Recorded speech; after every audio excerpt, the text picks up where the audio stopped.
qui à l'époque avait déjà allongé la durée de cotisation à 43 ans. Comme quoi, la gauche ou la droite, c'est blanc bonnet et bonnet blanc. Et lorsqu'ils sont au pouvoir, ils mènent les mêmes attaques contre le monde du travail. Beaucoup de travailleurs n'auront pas la force d'aller jusqu'à 64 ans et de cotiser 43 annuités. À 60 ans, on est cassé par le travail ou licencié par les patrons. 65% des salariés ne travaillent déjà plus. Reculer l'âge de la retraite, c'est aussi diminuer le montant des pensions. Alors le gouvernement peut nous raconter tout son baratin. Au final, c'est juste pour faire des économies sur notre dos. Alors au boulot, mes collègues disent, ils veulent nous faire crever au boulot. Eh ben ouais. En effet, 64 ans, c'est en moyenne la fin de l'espérance de vie en bonne santé. Et 30% des plus pauvres sont même déjà morts à cet âge-là. Alors Macron, il le sait bien, hein, mais son objectif, en cette période de crise et de montée des conflits, c'est de faire passer le maximum d'argent des poches des travailleurs dans les coffres des capitalistes. Regardez par exemple les mensonges proférés par le gouvernement sur la soi-disant pension de retraite minimale à 1 200 €. Alors tout d'abord, il s'agit de 1 200 € bruts et donc 1 120 € net. Mais en fait, seuls ceux qui auront une carrière complète de 43 ans au SMIC, sans aucune interruption, pourront toucher ce montant, c'est-à-dire une toute petite minorité. Car bon nombre de travailleurs, en particulier les femmes, ont une carrière hachée avec des périodes de chômage ou de temps partiel. Pire, parmi les plus pauvres, avec moins de 1 000 € par mois, cette mesure leur fera perdre le bénéfice des APL ou de l'allocation de solidarité pour les personnes âgées. Alors les travailleurs sont unanimement opposés à cette réforme et les manifestations sont un carton aussi bien en province qu'en région parisienne, rassemblant à plusieurs reprises plus d'1 million de manifestants, même d'après les chiffres de la police. Alors pas besoin d'un référendum pour le savoir, comme le demandent certains parlementaires. Le référendum, il s'est fait dans la rue. Exemple, 20 000 manifestants à Caen, 5 000 à Nevers, 4 000 à Arras, 13 000 à Dijon. Les chiffres sont impressionnants, y compris dans les villes moyennes. Les cortèges rassemblent, en plus du milieu syndical, bien des travailleurs du rang. Et pour certains, c'était même leur première manifestation. Alors le 19 janvier, le 31 janvier, le 7 février, le 11 février et encore jeudi dernier, le monde du travail a démontré qu'il était capable d'agir et de parler d'une seule voix. Les grèves ont touché de grandes entreprises et privées, comme Toyota, Stellantis, Safran, où on n'avait pas vu autant de grévistes depuis très très longtemps. Elles ont touché aussi des moyennes et petites entreprises, des secteurs où on n'avait parfois jamais vu de grève. Et bien sûr, il faut ajouter les bataillons de travailleurs du public. Ces grèves, ces manifestations massives, c'est la marque d'un mécontentement général qui a commencé à se transformer en force collective. Mais pour que cette force collective puisse l'emporter, le mouvement doit s'amplifier et s'élargir.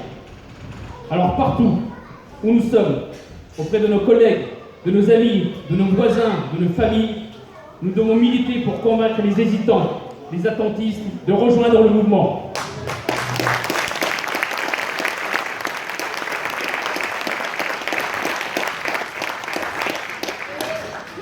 Et ce mécontentement ne se limite pas à la question des retraites. Avec l'inflation, la question des salaires se pose partout pour chaque travailleur. Aujourd'hui, avec un SMIC, on peut à peine survivre. Et même au-dessus, les fins de mois sont difficiles, surtout les 30 derniers jours. C'est pas demandé. Officiellement, la hausse des prix est de 6%. Mais selon une étude portant sur 40 produits alimentaires de grande consommation, la hausse du panier de la ménagère sur un an est de 12,3%. Et il n'y a pas besoin de statistiques pour se rendre compte de la flambée des prix. Chacun le constate en faisant les courses, en passant à la pompe ou en recevant ses factures de gaz ou d'électricité. Les salaires, eux, sont au ras des pâquerettes. Mais nous n'avons rien d'autre pour vivre. Alors, il faut les augmenter. Aujourd'hui, on ne peut pas s'en sortir décemment avec moins de 2 000 € net par mois. Et il faut indexer les salaires sur la hausse des prix. On appelle ça l'échelle mobile. quand les prix montent, les salaires doivent augmenter. C'est normal, puisque c'est nous les travailleurs qui produisons tout dans cette société. Même ce qu'on vend, même ce qu'on achète. Et quand on voit les bénéfices faramineux des grandes entreprises cette année, on se dit que l'argent pour les salaires et les retraites, on sait où le trouver. En 2022, les trusts du CAC 40 ont fait près de 160 milliards de bénéfices. 4 fois plus qu'en 2020. Total a annoncé 20 milliards, un record absolu. LVMH, 14 milliards. BNP, 10 milliards. Voilà, c'est la fête. Et Stellantis, le nouveau nom de Peugeot, est sur le point de battre Total avec 22 milliards d'euros de bénéfices, tout en produisant moins de voitures. Cette montagne de profits se déverse dans les dividendes versés aux actionnaires, dans les coffres-forts des grandes familles de la bourgeoisie. Le milliardaire français Bernard Arnault, qui possède LVMH, est devenu en 2022 l'homme le plus riche du monde, devant Elon Musk et Jeff Bezos, les patrons de Tesla et d'Amazon. Sa fortune a doublé en 2 ans et atteint aujourd'hui 210 milliards de dollars. Et Arnault, il gagne le SMIC, non pas chaque mois, mais chaque seconde, et même en dormant. Rien qu'avec ce qu'il a gagné en 2 ans, il a de quoi payer le prétendu déficit des caisses de retraite pendant 10 ans. Alors nous n'avons aucune raison d'accepter de travailler toujours plus longtemps. Nous n'avons aucune raison d'accepter des salaires de misère. Il faut prendre l'argent là où il y en a, et dans les poches du patronat.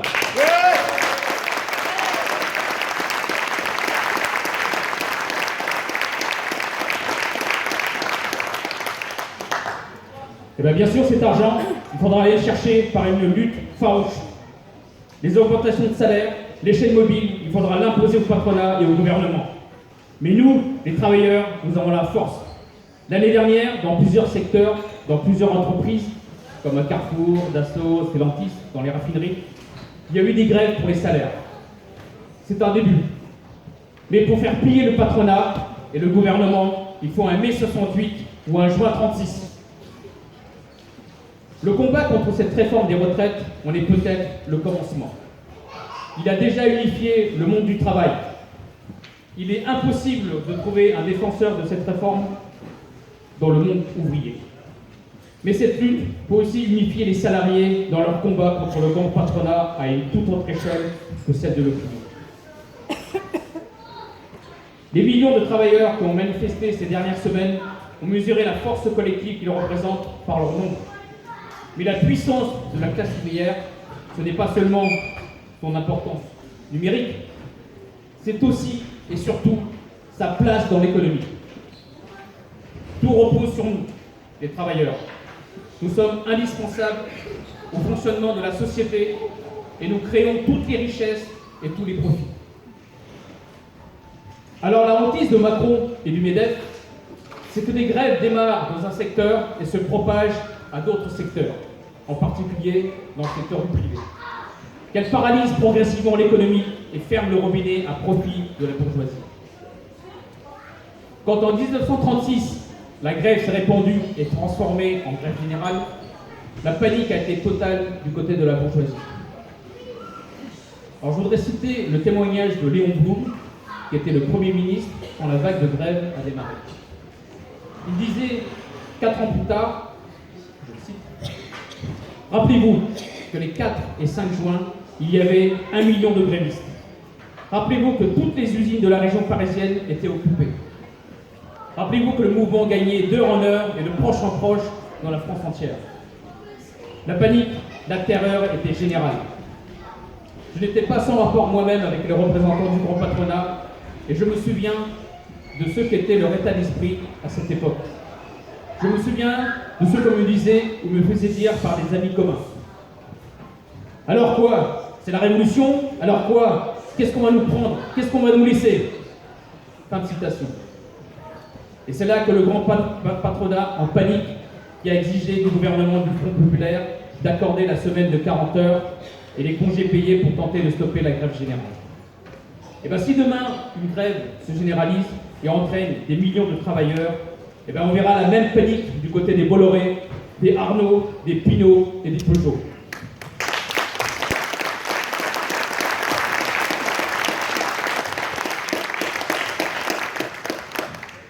Et ce sont eux qui diront à Macron, ou d'autres présidents, ou Premier ministre, de remballer ses plans en espérant mettre aussi fin à la grève. Les mêmes patrons qui méprisent aujourd'hui les directions syndicales et répriment leurs militants, les soupiront comme en 1936 de faire reprendre le travail. C'est d'ailleurs pour cela que les grévistes, qu'ils soient syndiqués ou non syndiqués, doivent avoir le contrôle sur leur propre mouvement, de sa forme et de ses revendications. La grève doit être l'affaire des travailleurs eux-mêmes, au travers d'assemblées générales et de comités de grève. Et ils ne doivent pas s'en laisser déposséder par ceux qui leur diront, comme en 1936, je cite, il faut savoir terminer une grève. Alors bien sûr, faire reculer Macron, c'est possible.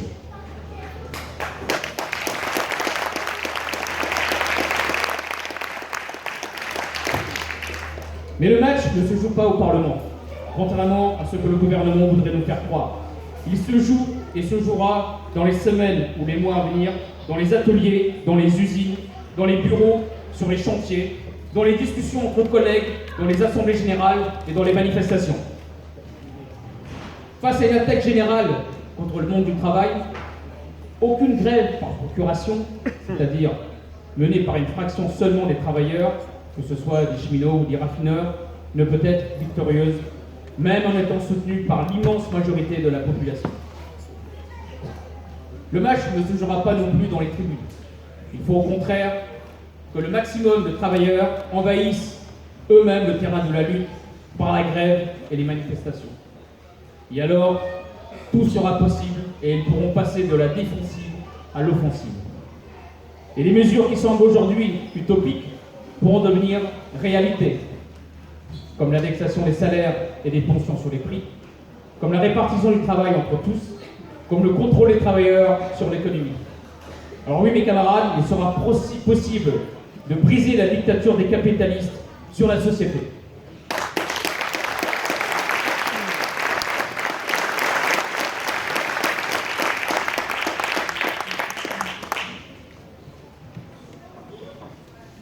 Nous ne savons pas quand cette contre-offensive se produira, mais il est vital que le monde du travail ait conscience des enjeux et des objectifs de la lutte. En effet, bien au-delà de Macron, c'est tout le système capitaliste qui entraîne le monde à la catastrophe, sur le plan économique, social, climatique et aussi militaire. L'hôpital, les transports, l'éducation, les EHPAD et l'ensemble des services utiles aux classes populaires sont démantelés sous prétexte de rentabilité ou laissés à l'abandon. Les Restos du Cœur et autres organisations caritatives voient affluer chaque mois de nouveaux pauvres. Alors il n'y a pas d'argent pour soigner, pour transporter, pour enseigner, mais pour tuer en revanche, les guichets sont ouverts. Macron vient d'annoncer la hausse de 100 milliards d'euros du budget militaire. Et malheureusement, cette course aux armements n'est pas seulement un gaspillage scandaleux d'argent public. Les bruits de bottes, la course à l'armement, tout ça n'augure rien de bon pour les travailleurs, ni ici, ni nulle part sur la planète. Après l'Afrique, l'Asie, le Proche-Orient, aujourd'hui, la guerre fait rage en Europe de l'Est, et ce sont les classes ouvrières russes et ukrainiennes qui payent le prix. Mais demain, peut-être que la guerre s'invitera chez nous. Alors nous dénonçons le bourrage de crâne des marques-en-guerre. Nous refusons l'union sacrée derrière Macron. Nous, travailleurs, n'avons pas à choisir entre la grande bourgeoisie exploiteuse d'Europe ou des États-Unis et les oligarques russes ou les nouveaux capitalistes chinois. Jamais nous ne marcherons derrière ceux qui, après avoir fait de nous de la chair à patron, veulent faire de nous de la chair à canon.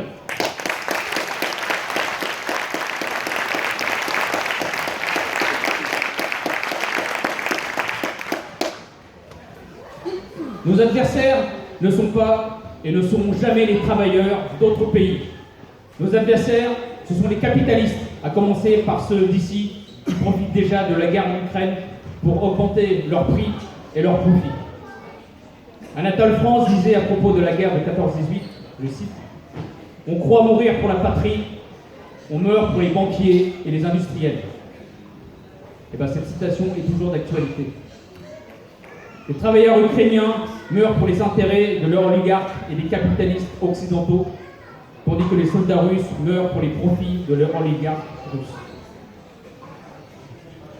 Seule la classe ouvrière internationale a pu mettre fin à la boucherie mondiale de 14-18 par les révolutions russes et européennes en 1917 et 1918. Nous sommes convaincus que les travailleurs ont les moyens non seulement de s'opposer, mais aussi de renverser la domination de la classe capitaliste et stopper la marche à la guerre, ou la guerre elle-même, si celle-ci est malgré tout déclenchée.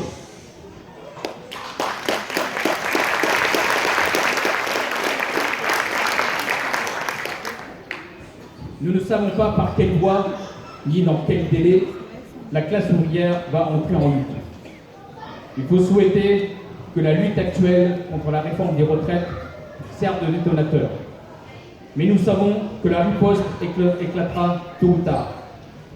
Il faudra alors que le maximum de travailleurs ait la conscience politique d'aller à chaque fois au bout de la lutte et de contester le pouvoir des capitalistes alors que leur domination menace toute la civilisation. C'est pour préparer la révolution, la prise et l'exercice démocratique du pouvoir par les travailleurs eux-mêmes que les partis socialistes et communistes avaient été fondés. Ils ont depuis renoncé à cette perspective pour devenir des gérants du capitalisme. Mais il s'y agit d'une impasse. Il n'y a pas d'avenir pour l'humanité sous le capitalisme. Alors plus que jamais, il va y avoir besoin dans les luttes à venir d'un véritable parti communiste révolutionnaire, implanté dans le maximum d'entreprises, dans les quartiers populaires et dans la jeunesse.